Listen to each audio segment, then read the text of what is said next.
എല്ലാവർക്കും നമസ്കാരം. ഇന്ന് നമ്മൾ നോക്കാൻ പോകുന്നത് ബോബി കൊല്ലിയുടെ സംവിധാനത്തിൽ വന്ന ഡാക് മഹാരാജ എന്ന സിനിമയെക്കുറിച്ചാണ്.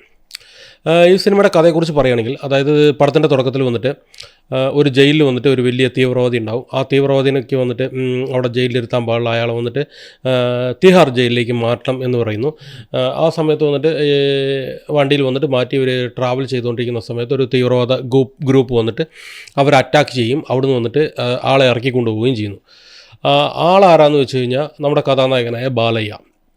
ആളെ അവിടുന്ന് എസ്കേപ്പായിട്ട് എവിടേക്കാണ് പോകുമെന്ന് വെച്ച് കഴിഞ്ഞാൽ ഒരു മലപ്രദേശത്ത് പോയിട്ട് അവിടെ ഒരു വലിയ ഫാമിലി ഉണ്ട്. ആ ഫാമിലിയിലേക്ക് വന്നിട്ട് പുറത്തുനിന്ന് ആരുടെയോ ഭീഷണി ഉണ്ടെന്ന് പറഞ്ഞിട്ട് അവിടെ ഡ്രൈവറായിട്ട് ജോയിൻ ചെയ്യും.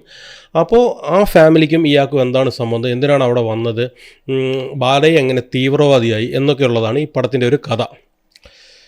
പടത്തിൻ്റെ ആദ്യം കുറച്ച് തിരക്കുകളിലാണ് അങ്ങനെ പോകുന്നുണ്ട്. അതായത് എന്താ പറയുക, നമ്മളിങ്ങനെ ഒരുപാട് ഭക്ഷണമൊക്കെ കഴിച്ചിട്ട് ഇങ്ങനെ തികട്ടിയിരിക്കുമല്ലോ, അതേപോലെ പോകുന്നുണ്ട്. പിന്നെ എപ്പോഴും ബാലയ്യയുടെ പടത്തിൽ വരുന്ന പോലെ ഇടയിലിടയിൽ ആരൊക്കെ വരും, അവിടെ ഒരു ഭയങ്കര ഇടിയായിരിക്കും. 10-20 പേര് വന്നു കഴിഞ്ഞാൽ എല്ലാത്തിനും അടിച്ച് ധ്വംസം ചെയ്യും. പിന്നെ ഇടയിലിടയിൽ പാട്ട് വരും, ഭയങ്കര ഡാൻസ് ആയിരിക്കും. ക്യാമറ വർക്കും മേക്കിംഗ് ഒന്നും തിരക്കിയിട്ടില്ല, കുറച്ച് നന്നായിട്ട് തന്നെ ഉണ്ട്. പിന്നെ നമ്മുടെ തമനാണ് മ്യൂസിക്. തമൻ വന്നിട്ട് തമിഴിലിട്ട സിനിമയുടെ എന്തൊക്കെയോ കോപ്പിയൊക്കെ അടിച്ച് കുറച്ച് മ്യൂസിക്കൊക്കെ ഇട്ടിട്ടുണ്ട്.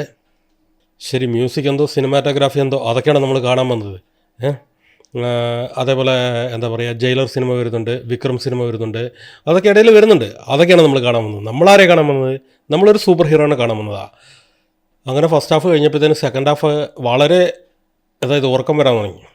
കാരണം എന്താണെന്ന് വെച്ച് കഴിഞ്ഞാൽ വരുന്ന സീനിലൊക്കെ ഇയാൾ വെറും 10 പേര് 15 പേരൊക്കെ അടിച്ചിട്ടിരിക്കുകയാണ്. ഞങ്ങൾ ഇത് കാണാൻ വേണ്ടിയിട്ടാണോ വന്നത് എന്നുള്ളൊരു ഫീലിങ്ങിലേക്ക് കൊണ്ടുപോയി.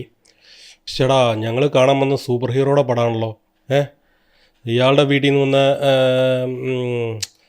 ജൂനിയർ NTR തന്നെ ഇപ്പോൾ 10-200 പേരെ അടിക്കുന്ന ലെവലിലായി. പക്ഷേ ഇയാൾ എന്താ കാണിക്കുന്നത് എന്നുള്ള രീതിയിൽ കൊണ്ടുപോയി. മൊത്തത്തിൽ പടം എങ്ങനെയുണ്ടെന്ന് ചോദിച്ചു കഴിഞ്ഞാൽ ബാലയ്യയ്ക്ക് യോജിച്ച പടമല്ല. അപ്പോൾ ശരി, എന്നാൽ ബൈ.